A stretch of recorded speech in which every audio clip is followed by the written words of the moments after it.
మనతో మాట్లాడుతూ ఎన్నో విషయాలను ఈ భూలోకంలో ఇహలోక జీవితంలో సిలువ మధ్యలో మనము ఏ విధముగా ఒక్కొక్క మాట ద్వారా మనకొచ్చే సిలువల మధ్యలో కూడా ఇతరులకు మనం ప్రేరణగా మారవచ్చని ప్రభు నేర్పిస్తూ ఉన్నాడు.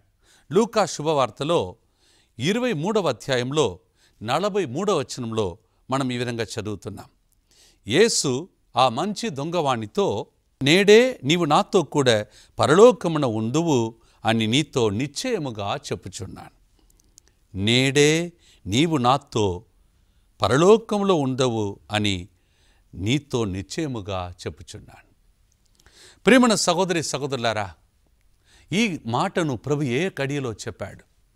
తాను అనుభవించిన శ్రమల మధ్యలో, శ్రమ బాటలలో, సిలువలో వేలాడుతున్న సమయంలో ఒక మంచి దొంగ, ప్రభువా నన్ను కూడా నీవు జ్ఞాపకం చేసుకో అని అడిగినప్పుడు ప్రభు పలికిన మాట, నేడే నీవు నాతో పరలోకంలో ఉంటావు. రేపు కాదు, ఎల్లుండి కాదు, 1 సంవత్సరం తర్వాత చూద్దాం. అలాంటి దేవుడు కాదు మన దేవుడు. మనము దేవుణ్ణి సమీపించిన వెంటనే ఆయన మనకు నేడే అనగా వెంటనే జవాబిచ్చే దేవుడు మన ప్రభు. ఈ నేడు అనే పదమునకు చాలా అర్థములు ఉన్నాయి, లోతైన సత్యములు ఉన్నాయి. దాన్ని కొంతసేపు మనం ధ్యానిస్తాం. నేడు అనే పదమును మనకు ప్రభు ఎందుకు వాడుతున్నాడంటే, నేడు కాకపోతే రేపు నా జీవితంలో నిశ్చయం కాదు. ఈ లోకంలో అశాశ్వతమైన లోకంలో మనం ఉన్నాం. ఎప్పుడు ఏం జరగబోతుందో మనకే తెలియదు. ఈరోజు ఉన్న వ్యక్తి రేపు ఉంటాడో లేదో మనకు తెలియదు. ఎందుకు ఈరోజే ఇప్పుడే మరుక్షణంలో మనం ఏం కాబోతున్నామో మనకి తెలియదు. అందుకే యాకోబు గ్రంథంలో 4వ అధ్యాయంలో 13వ వచనం నుండి మనం చదివినట్లయితే అక్కడ 2 వ్యక్తులు ఇలా మాట్లాడుకున్నారంట. వాళ్ళిద్దరు కూడా బయట దేశమునకు వెళ్ళి గొప్ప బిజినెస్ చేసి బాగా డబ్బు సంపాదిస్తామని చెప్పుకుంటూ 2 సంభాషిస్తూ ఉన్నారు. ఈ సంభాషణను ఎవరు విన్నారు? పరలోకంలో ఉన్న దేవుడు విన్నాడు. విని వారిద్దరితో ప్రభు అంటున్నాడు, అయ్యలారా, నేడు గురించి మీరు ఎందుకు మాట్లాడుతున్నారు? నేడో రేపో మనం వేరే దేశమునకు వెళ్ళి గొప్ప డబ్బు సంపాదిస్తామని మాట్లాడుకుంటూ ఉన్నారు. ఈరోజు ఏం కాబోతుందో తెలియదు, రేపు మీ జీవితంలో ఉంటుందో లేదో తెలియదు. ప్రభు చిత్తమైతే రేపు బ్రతికి ఉంటే అని మాట్లాడండి అని ప్రభు చెప్తూ ఉన్నాడు. అనగా మన జీవితం ఎప్పుడు ఏం కాబోతుందో మనకే తెలియదు. మీకు తెలుసు, కొంతమంది షుగర్ బాగుంది, కొలెస్ట్రాల్ కూడా కరెక్ట్గానే ఉంది అని అనుకునేవాళ్ళు, మంచిగా ఆరోగ్యంతో ఉన్నవాళ్ళు సడన్గా చనిపోతూ ఉన్నారు. అంతే మన జీవితం. రోడ్డులో ప్రయాణం చేసుకుంటూ వెళుతున్న వ్యక్తులు, నా గమ్యం ఇది, ఈ టైం లోపల నేను చేరాలి, నా ఆఫీస్కి చేరాలి అని అనుకునేవాళ్ళు గమ్యం చేరలేకపోతున్నారు. అందుకే ప్రభు అంటున్నాడు, రోజు రోజు మన జీవితంలో చివరి రోజులాగా భావించాలి. నేడే నాకు రక్షణ దినం. అందుకే ప్రభు మనకు ఈ గొప్ప తపస్సు కాలమును ప్రసాదిస్తూ లూకా సువార్త 13వ అధ్యాయం 6 నుంచి 8వ వచనంలో అంజూరపు చెట్టును ఒక వ్యక్తి నాటించాడంట. ఆ చెట్టు పండు కోసం 3 సంవత్సరాలు వేచి ఉన్నారు. ఆ దేవుడు మన కోసం వేచి ఉన్న దేవుడు. నేడు రేపు అని ప్రతిరోజు మన జీవితంలో ఆయుస్సును పొడిగించుకుంటూ వస్తూ ఉన్నాడు. అందుకే దేవునికి రోజు రుణపడి నేడే రేపే నేడే నా జీవితంలో ఇప్పుడే ఇక్కడే నా జీవితాన్ని మార్చుకోవాలి అని చెప్పేసి నా జీవితంలో ఎల్లప్పుడూ నా జీవితం ప్రతిరోజు చివరి రోజు అని భావించాలి. 1 కొరింథీ 15వ అధ్యాయం 31వ వచనం పలుకుచున్నది, ప్రతిరోజు నా మృత్యు ముఖమును నేను చూస్తున్నాను, నా మరణమును ప్రతిరోజు చూస్తున్నాను. అప్పుడప్పుడు ప్రభు నాతో ఇలాంటి ప్రేరేపణ ఇస్తూ ఉంటాడు. ఫాదర్ సిరిల్, నీవిచ్చే టాక్ సందేశమే నీ చివరి సందేశంలాగా భావించి బోధించాలి అంటాడు. నీవు పాడే పాటలు అదే చివరి మాట అని భావించి నీ మాటను పలకాలి, పాటను పాడాలి అంటాడు. అలాగే మనం ఏ పని చేసినా ఇదే నా చివరి పని కావచ్చు. ఈ దినము, ఈ ఛాన్స్, ఈ అవకాశం మళ్ళొకసారి నాకు వస్తుందో లేదో తెలీదు. ఈరోజే ఇప్పుడే దీనిని పరిపూర్ణంగా దేవునికి అంకితం చేసుకొని జీవిస్తానని మనం జీవించాలి. ఎఫెసీయులకు రాసిన లేఖ 5వ అధ్యాయం 15 నుంచి 17వ వచనం చెప్తుంది, నీకు దొరికిన ప్రతి అవకాశమును సద్వినియోగం చేసుకో. రేపు నీకు ఆ అవకాశం దొరుకుతుందో లేదో తెలియదు. ఈరోజే ఎవరికైనా సహాయం చేయాలంటే మనం ఈరోజే దాన్ని వాడుకోవాలి. ఈరోజే చిరునవ్వుతో ఒక వ్యక్తిని మనం నిరుత్సాహం నుండి ప్రోత్సహించాలంటే ఆ చిరునవ్వును మనం వాడుకోవాలి. ఒక్కొక్క మాట గతించిపోతే మన జీవితంలో మళ్ళా మాటను ప్రజలకు చెప్పలేము. ప్రతిరోజు నా చివరి రోజు అని భావించాలని నేడే అని మాటను ప్రభు వాడుతూ ఉన్నాడు. అందుకే జక్కయ్యతో ప్రభు ఏమన్నాడు? నేడే నేను నీతో నీ ఇంటిలో ఉండదలంచితిని అని పలికాడు. రేపు కాదు, నేడు ఈ ఇంటికి ఈరోజు రక్షణ వచ్చినది అని ప్రభు చెప్తూ ఉన్నాడు. ప్రియమైన సహోదరి సహోదరులారా, ఈ నేడు అనే పదమునకు ఇంకొక అర్థం ఉన్నది. అది ఏమిటంటే, మళ్ళీ నా జీవితంలో ఈ ఛాన్స్ రాకపోతే, నేను ఒక్కరోజు పరలోకం వెళితే దేవుని ముందు ఎలా నిలబడాలి? నేను మంచి లెక్కలు ఇవ్వాలి కదా. నా జీవ గ్రంథం విప్పబడినప్పుడు నా జీవితాన్ని ఎలా కొనసాగించాలని దేవుని ముందు మాట ఇవ్వాలి కదా. ఆ దైవ భయము కలిగి మనం జీవించాలని ప్రతిరోజు నా జీవితంలో దేవుడు ఇచ్చిన అవకాశాన్ని వాడుకొని, దేవా నేను చేసిన పొరపాట్లు రేపు వరకు వెయిట్ చేస్తే ఆ సమయం లోపల అది నా కుటుంబాన్ని కాటివేస్తుంది ప్రభా, అది నా జీవితాన్ని సర్వనాశనం చేస్తుంది ప్రభా, పాపము భయంకరమైనది ప్రభా అని తెలుసుకునే జ్ఞానం కలిగి జీవించాలని నేడు అనే పదమును దేవుడు మన కోసం వాడుతూ ఉన్నాడు. సీరాక గ్రంథంలో 21వ అధ్యాయం 1 నుంచి 3వ వచనాన్ని చదవండి. అక్కడ వాక్యం చెప్తుంది, సర్పము నుండి వలె పాపము నుండి పారిపోవాలని. ఎందుకంటే ఆ పాపం అనేది సర్పము లాంటిది, అది నిన్ను కాటివేయును అని వాక్యం చెప్తుంది. ప్రియమైన సహోదరి సహోదరులారా, 51వ కీర్తన 5వ వచనం చదవండి. అక్కడ వాక్యం చెప్తూ ఉంది, ఒక వ్యక్తి తల్లి గర్భంలో పిండముగా ఉన్నప్పుడే ఆయన తల్లిదండ్రులు చేసిన పొరపాట్ల వలన, వారికి కలిగినటువంటి పాప జీవితం వలన ఆ కల్మషత్వం అనేది ఆ బిడ్డను ముట్టుకుంటుందంట. ఎంత జాగ్రత్తగా ఉండాలి చూడండి. ప్రతి క్షణం ప్రతి వ్యక్తికి నేను ఒక అనుగ్రహముగా ఉండాలి. నేను చేసే పాపం నాకు మాత్రమే కాకుండా నా పిల్లల దాకా చేరుతుంది. అందువలన ఆనాటికి కావలసినటువంటి పశ్చాత్తాపమును ప్రభు దగ్గరికి వెళ్ళి హృదయ పరివర్తన చెంది ప్రభు దగ్గర మనసు మార్చుకోవాలని ప్రభు మనకు ప్రేరేపిస్తూ ఉన్నాడు. సీరాక గ్రంథం 21వ అధ్యాయం 1 నుంచి 3వ వచనంలో సర్పము నుండి వలె మనం పారిపోవాలని. ఎందుకంటే ఆ పాపం 3 రకాలుగా మనలందరినీ నశింపచేస్తూ ఉన్నది. 1, నా వ్యక్తిగత జీవితాన్ని అది సర్వనాశనం చేస్తూ ఉంది. చూడండి, ఒక వ్యక్తి చేసే పాపం ఆ వ్యక్తిని మొదటిగా తాకుతుంది, ఆయన వ్యక్తిగత జీవితాన్ని తాకుతూ ఉన్నది. ఉదాహరణ చూడండి, ఎప్పుడైతే ఆదాం అవ్వ పాపములో పడిపోయారో వారి జీవితంలో అన్నిటినీ కోల్పోతూ ఉన్నారు, దిగంబరులుగా మారిపోతూ ఉన్నారు, దాగుకొని జీవించే జీవితమునకు చేర్చబడుతున్నారు, భయపడుతూ ఉన్నారు. ప్రభు పిలుస్తున్నాడు, ఆదాం నీవు ఎక్కడ ఉన్నావు అని అడుగుతూ ఉన్నాడు. ఆయన చెప్తున్నాడు, నీకు భయపడి దాగుకొని ఉన్నాం. చూడండి, ఎంత దేవునికి సన్నిహితంగా దేవునితో గడపవలసిన జీవితం ఇప్పుడు దూరం అయిపోతుంది. నీ పాపం దేవుని నుండి నిన్ను దూరం చేస్తూ ఉన్నది. నీ వ్యక్తిగత జీవితంలో నీకు కలిగే ఆశీర్వాదములన్నిటినీ నీ నుండి దొంగతనం చేస్తుంది. దేవుని నుండి నీవు దూరం అయిపోతూ ఉన్నావు. వ్యక్తిగత జీవితాన్ని అది తాకుతూ ఉన్నది. రెండవదిగా, మన పాపం వలన కొన్ని రోగములు వచ్చే అవకాశములు కూడా మనకు ఉన్నాయని బైబిల్ గ్రంథం ద్వారా ప్రభు మనకు నేర్పిస్తూ ఉన్నాడు. యోహాను శుభవార్త 5వ అధ్యాయం 1 నుంచి 14 వచనం చదవండి. అక్కడ ఒక వ్యక్తి 38 సంవత్సరాలుగా బంధింపబడి ఉన్నాడు, రోగిగా మారిపోయి ఉన్నాడు. ఆయన జీవితంలో నడవలేకపోతున్నాడు, భిక్ష అడుగే పరిస్థితి వచ్చింది. మానవుడా, నీవు భిక్ష అడగటానికి కాదు, దేవుని పుత్రుడుగా అన్నీ కలిగి జీవించటానికి. సింహపు పిల్లలకు కొరత ఉన్నా నా బిడ్డలకు ఏ కొరత ఉండదని 34వ కీర్తన 10వ వచన సారం. అన్నీ కలిగి జీవించాలని దేవుడు మనలందరినీ ఎన్నుకొన్నాడు. కానీ మన జీవితంలో చేసే పొరపాట్ల వలన మనకు ఫలితం లేకుండా జీవిస్తున్నాం. ఆర్థిక ఇబ్బందులు ఎదురవుతూ ఉన్నాయి. చూడండి, ఎప్పుడైతే తప్పిపోయిన కుమారుడు పాపము చేస్తున్నాడో, తండ్రి నుండి దూరం అయిపోతున్నాడో, జరిగిన విషయం ఏంటిది? ఇబ్బందులకు గురి అయ్యాడు. ఒక నయా పైసా ఆయనకు మిగలలేదు. ఈరోజు మనం అనుకుంటాం, ప్రభువా నా జీవితంలో ఒకవేళ ఈ ఆర్థిక ఇబ్బందులు, ఈ పేదరికం, ఇవన్నీ ఒకవేళ నేను చేసిన పొరపాట్లోనే వచ్చినట్లయితే ఇదిగో నా జీవితాన్ని నీకు అర్పిస్తున్నానని. చూడండి, మొట్టమొదటిగా పేతురుని దేవుడు పిలిచినప్పుడు ఆయన జీవితం ఎలా ఉండేది? ఒక విధంగా చెప్పాలంటే ఆర్థిక ఇబ్బందులు లాగా. ఒక్క చేప కూడా లేదు, రాత్రి అంతా శ్రమ పడినా. అటువంటి పరిస్థితి. కారణం తాను చేసిన పొరపాట్లు పాపమని వాక్యం పలుకుచున్నది. లూకా సువార్త 5వ అధ్యాయం 8వ వచనంలో అందుకే పేతురు యేసు పాదాలపై పడి ఏడ్చాడు. నేను పాపిని, నన్ను వదిలిపెట్టి వెళ్ళిపోమన్నాడు.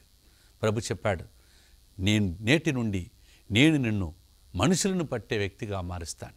కుమారా, కుమార్తె, నీ పాపం నిన్ను వెంటాడుతూ ఉన్నది.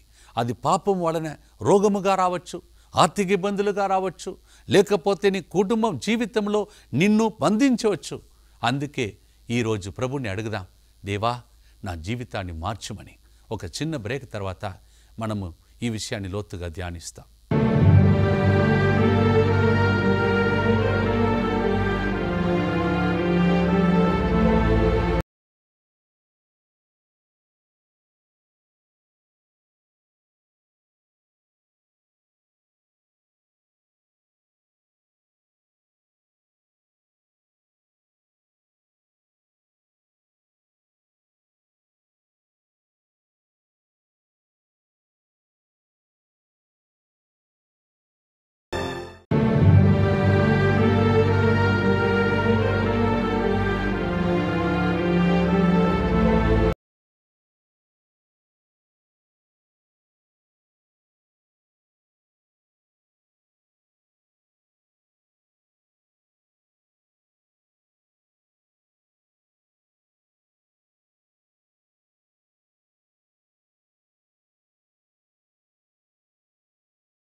కృపా సత్యమన్ కార్యక్రమంలో లూకా శుభవార్త 23వ అధ్యాయం 43వ వచనాన్ని బట్టి ఈరోజు మనం ధ్యానంలో గడుపుతున్నాం. యేసు వానితో, నేడే నీవు నాతో కూడా పరలోకమున ఉందువు అని నీతో నిజముగా చెప్పుచున్నాను అనెను. ఈ మాట ప్రకారం మనం ఇంతసేపు ధ్యానించిన విషయం ఏమిటంటే, నేడు అనే ఆ మాటకు అర్థం ఏమిటంటే, నేడు నాకు ఇచ్చిన సమయాన్ని నేను వాడుకోకపోతే నా పాపం నన్ను వెంటాడుతూ నన్ను కాటివేస్తుంది, నా వ్యక్తిగత జీవితాన్ని బంధిస్తూ ఉన్నది. మనం ధ్యానించాం, ఒక వ్యక్తిని రోగిగా మార్చవచ్చు, దాగుకొని అన్నిటిని కోల్పోయి ఆర్థిక ఇబ్బందులతో జీవించే జీవితాన్ని ఒక వ్యక్తికి ఇవ్వవచ్చు. అందుకే మనము త్వరపడి నేడే నా జీవితాన్ని మార్చుకోవాలి, ఆలస్యం చేయకూడదు. సీరాకు గ్రంథం 5వ అధ్యాయం 4 నుంచి 7వ వచనం చెప్తుంది, నీవు దేవుడు నన్ను ఓర్చుకుంటాడులే, నన్ను బంధిస్తాడనని నీవు ఆలస్యం చేయవద్దు, పాపము మీద పాపం మూట కట్టుకోనవలదు అని ప్రభు వాక్యం సెలవిస్తుంది.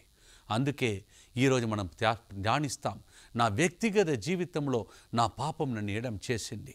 ఆదాం, నీవు ఎక్కడ ఉన్నావు అని ప్రభు పలికిన మాట ప్రకారం నేను ఎక్కడ ఉన్నాను? ఈ తపస్సు కాలంలో ప్రత్యేకంగా సిలువ దగ్గరికి వచ్చి నా జీవితాన్ని ఆత్మ పరిశీలన చేసుకోవాలి. నా పాపం నన్ను ఎట్లా వెంటాడుతుంది, నన్ను ఎట్లా నాశనం చేస్తుంది, నా ఆశీర్వాదములన్నీ ఎలా దొంగతనం చేస్తుంది. ఇది మొదటి విషయం. ఇక రెండో విషయం ప్రియమైన సహోదరి సహోదరులారా, అదేమిటంటే లూకా సువార్తలో 23వ అధ్యాయం 28వ వచనంలో చదువుతున్నాం.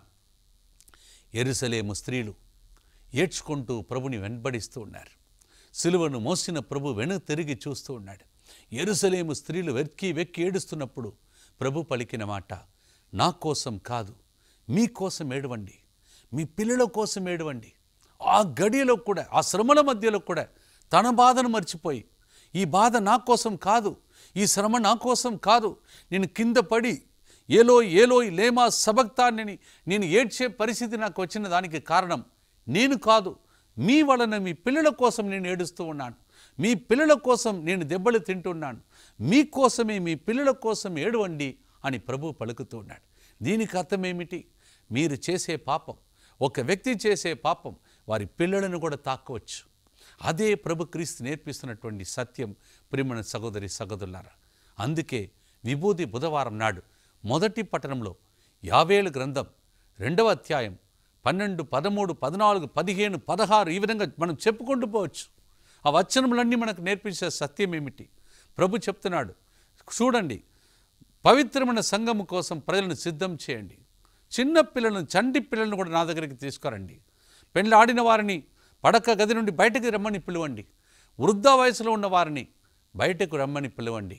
కారణం ఏంటంటే ఒక్కొక్క స్థాయిలో వారి అంతస్తుని తెలుసుకొని, పిలుపుని తెలుసుకొని, ఎఫెసీ 4:1 ప్రకారం వాళ్ళు పిలుపునకు అందస్తునకు తగిన విధంగా జీవిస్తున్నారా లేదా అని పరిశీలించుకొని చెప్పండి. అనగా ఒక వ్యక్తి చేసే పాపం పసి బిడ్డలను కూడా తాకవచ్చు అని చెప్పేసి ప్రభు 57:2-12 పలుకుతున్నాడు.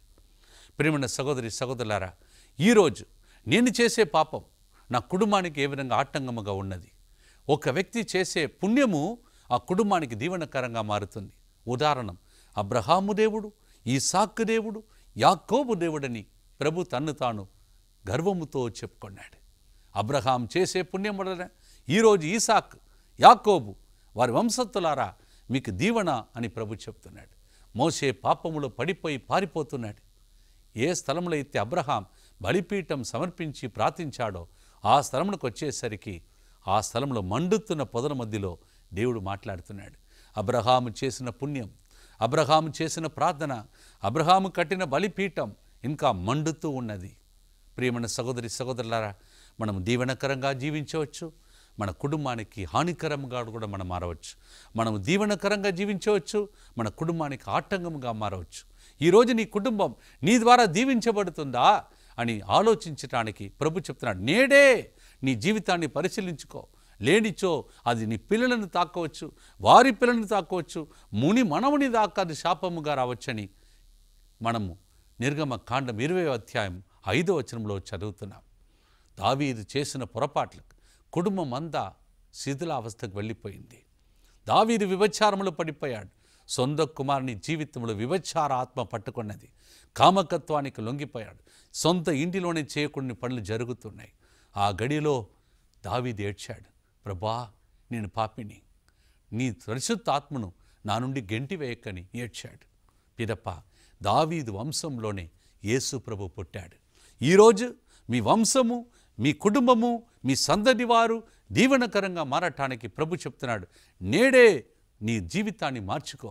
నీ జీవితం ద్వారా నీ కుటుంబానికి దీవెనలు కలగాలని ప్రభు పిలిచే వాక్యమునకు పేరే నేడే నీవు నాతో పరలోకములో ఉండు. అనగా నేడే మన కోసం పరలోకం తెరవబడును. ఒక్క వ్యక్తి మనసు మార్చుకుంటే లూకా 15:10 చెప్తుంది, పరలోకములో దేవుని దూతలు ఎదుట దేవుడు సంతోషిస్తాడంట. ఒక వ్యక్తి మనసు మార్చుకున్నప్పుడు పరలోకం తెరవబడుతుంది. ఈరోజు ఆ మంచి దొంగ అడిగాడు, నన్ను జ్ఞాపకం చేసుకో. వెంటనే ప్రభు చెప్పాడు, పరలోకం నీ కోసం వేచి ఉన్నది. నేడే నీవు నాతో పరలోకంలో ఉంటావు. మనం మనసు మార్చుకొని హృదయ పరివర్తన చెందిన వెంటనే పరలోక తలుపులు తెరవబడును. మన పాపములు దేవుని ఆశీర్వాద తలుపులను మూసేస్తుంది, కానీ హృదయ పరివర్తన పరలోక తలుపులను తెరుస్తుంది. ఈరోజు ప్రభు పలుకుతున్నాడు, నీ కుటుంబ జీవితంలో దీవెనలు కావాలా? మారవలసిన వ్యక్తి భర్త కాదు, భార్య కాదు, పిల్లలు కాదు, అత్తమ్మ కాదు, కోడలు కాదు, నీవు మారితే నీ కుటుంబమే మారుతుందని అపోస్తలుల చర్యలు 16:31 ప్రభు వాక్యం సెలవిస్తుంది. నీవు నీ కుటుంబము రక్షింపబడును. జక్కయ్య మారాడు. యేసు ప్రభు ఇంటికి వెళ్ళి కుటుంబం మొత్తాన్ని రక్షించాడు. ఆ కుటుంబంలో శాంతి, సమాధానము, ఆనందము కలిగింది. ఇక మూడవది, నేడు అనే ఆ మాటకు అర్థం ఏమిటంటే, నీ పాపం నిన్ను మాత్రమే కాదు, నీ కుటుంబమును మాత్రమే కాదు, నీ ఉన్న భూమిని కూడా శాపముగా మారుస్తూ ఉంది. ఆదికాండం 3:19 మనం చదువుతున్నాం. ఆదికాండం 3:17 మనం చదువుతున్నాం. ఆదాము అవ్వ చేసిన పొరపాట్లకు వాళ్ళు ఉన్న భూమి కూడా ముళ్ళ పొదగా మారిపోతుంది. అక్కడ ఏమి ఫలితం లేకుండా ఆ భూమి మారిపోతుంది. ఒకప్పుడు ఏదోను తోట ఎంత అందముగా అన్నీ పుష్కలంగా కలిగే వ్యక్తులు, అందరితో పాటు ప్రభువుతో పాటు వాళ్ళు సంతోషంగా గడిపిన కుటుంబ జీవితం ఇప్పుడు శిథిలావస్థకు వెళ్ళిపోయింది. ఉన్న భూమి కూడా శాపముగా మారిపోతుంది. మీరు చేసిన పాపం వలన ఈ భూమి శపించబడిందని ప్రభు చెప్పే విధంగా ఆ భూమి మారిపోయింది. ప్రియమైన సహోదరి సహోదరులారా, తప్పిపోయిన కుమారుని జీవితం చూడండి. ఆయన తప్పిపోయాడు. ఆయన వెళ్తున్న భూమి ఎట్లా మారిపోయింది? కరువు ప్రాంతముగా మారిపోయింది. ఆ ప్రదేశమంతా, దేశమంతా కరువు వచ్చే విధంగా ఆ పాపం చేసింది. నీవు ఎక్కడ కాలు మోపుతావో ఆ స్థలం పరిశుద్ధంగా ఉన్నప్పుడు, నీవు పరిశుద్ధంగా ఉన్నప్పుడు నీ పేరు సువార్తను బోధిస్తున్న వారి పాదములు ధన్యమైనవి. నీ పాదములు సుందరమైన పాదముగా మారిపోతుంది. కానీ అదే కాలు, అదే పాదములు పాపమునకు పరుగెడుతూ వెళితే నీవెక్కడికి అడుగుపెట్టినా, ఏ స్థలములో కాలు మోపినా ఆ స్థలము కూడా కరువు ప్రాంతముగా మారిపోతుంది. ఇది నూతన నిబంధనలో తప్పిపోయిన కుమారుని ద్వారా ప్రభు మనకు నేర్పించే సత్యము. ప్రియమైనటువంటి సహోదరి సహోదరులారా, ఈరోజు ప్రభు మనతో పలుకుతున్నాడు, నేడే నాతో కూడా పరలోకములో ఉందువు అని అర్థం ఏమిటంటే, నేడే హృదయ పరివర్తన చెందుము. రేపు అని పోస్ట్పోన్ చేయకూడదు, ఆలస్యం చేయకూడదు. నీకు దొరికిన ప్రతి అవకాశాన్ని సద్వినియోగం చేసుకొని సిలువ క్రిందకి రా అని ప్రభు పిలుస్తూ ఉన్నాడు. లూకా సువార్త 23వ అధ్యాయం 42వ వచనం. యేసు వంకకు తిరిగి, యేసు, నీవు నీ రాజ్యంలో ప్రవేశించినప్పుడు నన్ను జ్ఞాపకముంచుకొనుము అని విన్నవించాను. ప్రభువా, నీవు నీ రాజ్యంలో ప్రవేశించినప్పుడు నన్ను నీవు మర్చిపోవద్దు, జ్ఞాపకం చేసుకో అని ఆ దొంగ ప్రార్థించాడు. ఈరోజు మనం దేన్ని జ్ఞాపకం చేయాలి? ప్రభునికి దేన్ని జ్ఞాపకం చేయించాలి? ప్రభువా, నీవు నా కోసం మరణించావు, రక్తమును చిందావు. ప్రభువా, నీవు నా పాపమును జ్ఞాపకం చేసుకున్న ఎడల నేను బ్రతకలేనయ్యా. దానికి బదులుగా నీవు సిలువలో మరణించిన దాన్ని జ్ఞాపకం చేసుకో, రక్తము చిందిన దానిని జ్ఞాపకం చేసుకో. ఈ విషయాన్ని యేసుప్రభు కడరాత్రి భోజనంలో 1 కొరింథీ 11వ అధ్యాయం 23-24 వచనంలో చెప్తున్నాడు. దీనిని మీరు జ్ఞాపకార్థం చేసుకోండి. ప్రతిసారి దేవునికి మనం జ్ఞాపకార్థం చేయాలి. దేవా, నీకు జ్ఞాపకం చేపిస్తున్నాను. అది ఏమిటంటే, ఈ పాపి కోసం నీవు మరణించావు, రక్తం చిందావు, ప్రాణం ఇచ్చావు, కొరడాల దెబ్బలను అనుభవించావు, శ్రమపడ్డావు. దేవా, నన్ను జ్ఞాపకం చేసుకో అని ఏడ్చినప్పుడు దేవునికి వెంటనే గుర్తుకొస్తుంది, అవును, ఒక పాపి ఈరోజు ఏడుస్తూ ఉన్నాడు. ఈ పాపి కోసమే 2019 సంవత్సరాల ముందు నేను చనిపోయానని దేవుడి జ్ఞాపకం చేసుకొని మన పాప శాపమును తొలగిస్తాడు. మనము ప్రార్థనలో ఈరోజు అడుగుదాం, దయగల తండ్రి, ఈరోజు వరకు నా జీవితంలో ఎన్నో పొరపాట్లు, పాపములు నేను చేసి తిని తండ్రి, ఈరోజు నన్ను జ్ఞాపకం చేసుకోదేవా. ప్రభా, ఆ రోజు మంచి దొంగను జ్ఞాపకం చేసుకున్నావు. ఆయన చెప్పాడు, నన్ను జ్ఞాపకం చేసుకో ప్రభు అని చెప్పాడు. నీవు జ్ఞాపకం చేసుకొని ఆయన దీవించినట్టు మమ్మలను కూడా ఈరోజు పాప పశ్చాత్తాప హృదయంతో వస్తున్న మమ్మలను జ్ఞాపకం చేసుకొని మమ్మలను, మా కుటుంబాన్ని, మా జీవిస్తున్నటువంటి ఆ భూమిని శాపము నుండి ఆశీర్వాదంగా మార్చమని యేసు పరిశుద్ధ నామంలో అడిగి వేడుకుంటున్నాం తండ్రి. ఆమెన్.